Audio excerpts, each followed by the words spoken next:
Before modern TVs, people watched moving pictures through spinning discs and mirrors. Believe it or not, this is real. Today we're going back in time to explore the forgotten invention of the mechanical TV. Mechanical TV. It may sound like a ridiculous idea, especially when we're so used to the sleek, thin LED screens that dominate today's market. But believe it or not, the first television sets didn't rely on electronics at all. They were intricate machines with spinning discs and complex lens systems that were able to capture and display moving images without any of the transistors, vacuum tubes, or microchips that we associate with modern technology. These mechanical televisions may seem like a strange footnote in TV history, but they played a pivotal role in the evolution of this beloved invention.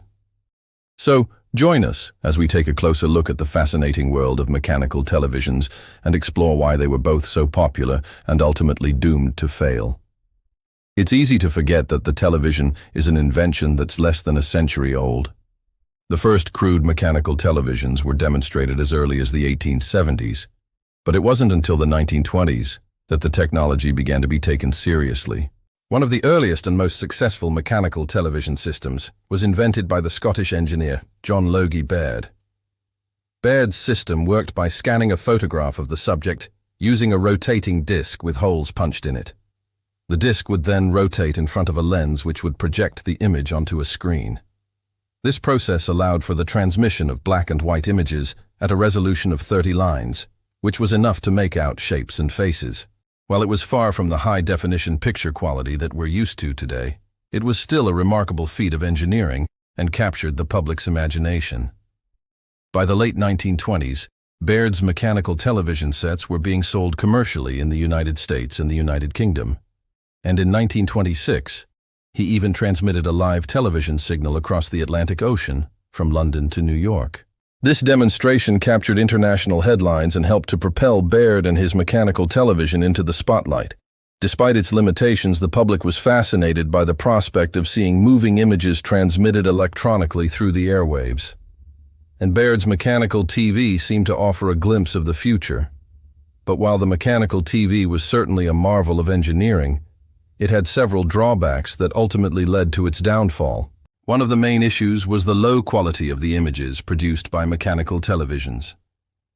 As we mentioned earlier, these systems could only produce a very rough resolution of 30 lines, which meant that images appeared blocky and distorted.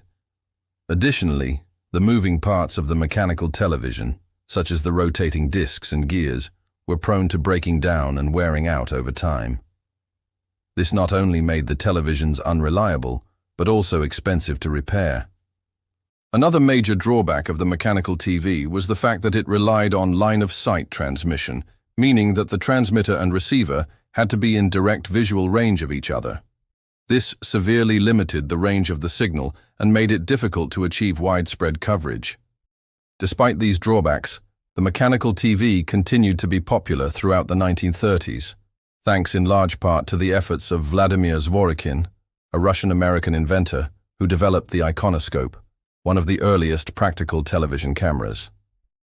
With the help of the iconoscope, mechanical televisions were able to produce slightly higher quality images, and the public's fascination with this new technology continued to grow. However, the writing was on the wall for the mechanical TV, and its eventual demise was all but inevitable. The turning point came in 1934 when the Electronic Television Company, a subsidiary of the Radio Corporation of America, demonstrated the first fully electronic television system. Unlike the mechanical television, the electronic system did not rely on moving parts to scan and display images.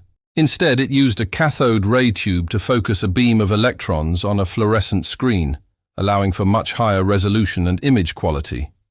The electronic TV was also not limited by line-of-sight transmission and could be picked up over much longer distances. It was clear that the electronic TV was the future of the industry, and the mechanical television was quickly becoming obsolete. By the start of World War II, the development of electronic television was taking off, and the mechanical TV was all but forgotten. After the war, the introduction of transistors and integrated circuits made electronic televisions even smaller, cheaper, and more accessible. And the rest, as they say, is history. Today, The mechanical TV may seem like a quaint relic of the past, but its impact on the development of television should not be underestimated. The pioneers of mechanical television, such as John Logie Baird, risked everything to bring this new form of entertainment to the masses. They faced countless obstacles and setbacks, but their persistence and innovation paid off, and they created a glimpse of the future that would forever change the way we consume media. While the mechanical television eventually lost out to its electronic counterpart, it's important to remember that it was not a failure. In fact, it paved the way for the innovations that would come later and made the modern television possible. Without the work of the pioneers of mechanical television, we may not have had the high-definition, high-fidelity picture that we enjoy today. If you're curious about the details of how mechanical television worked, there are several resources available that can teach you more about this fascinating topic. The website, How Mechanical TV Worked, provides a detailed explanation of Baird's mechanical television system, including diagrams and illustrations that bring this vintage technology to life. You can also learn about the other mechanical television systems that were developed during this time, such as the Nipkow disc and the televisor. For those of you who want to see a mechanical TV in action, there are several videos available on YouTube that show these vintage machines in action. The channel Vintage Tech has a great video that demonstrates Baird's mechanical TV system and shows how it compares to modern television. You can also find videos of other mechanical television systems and learn more about the different approaches that engineers took to solve this challenging problem. So if you're interested in learning more about mechanical television, I encourage you to check out these resources. Who knows, you might just learn something that will blow your mind. Thank you for joining me on this journey through the forgotten invention of the mechanical TV. I hope you enjoyed learning about this unique and fascinating piece of history. If you did, please don't hesitate to give me a thumbs up and leave a comment below to let me know what you thought.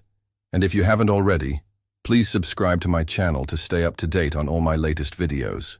I've got plenty more content coming your way, and I don't want you to miss out on anything. Once again, thanks for watching.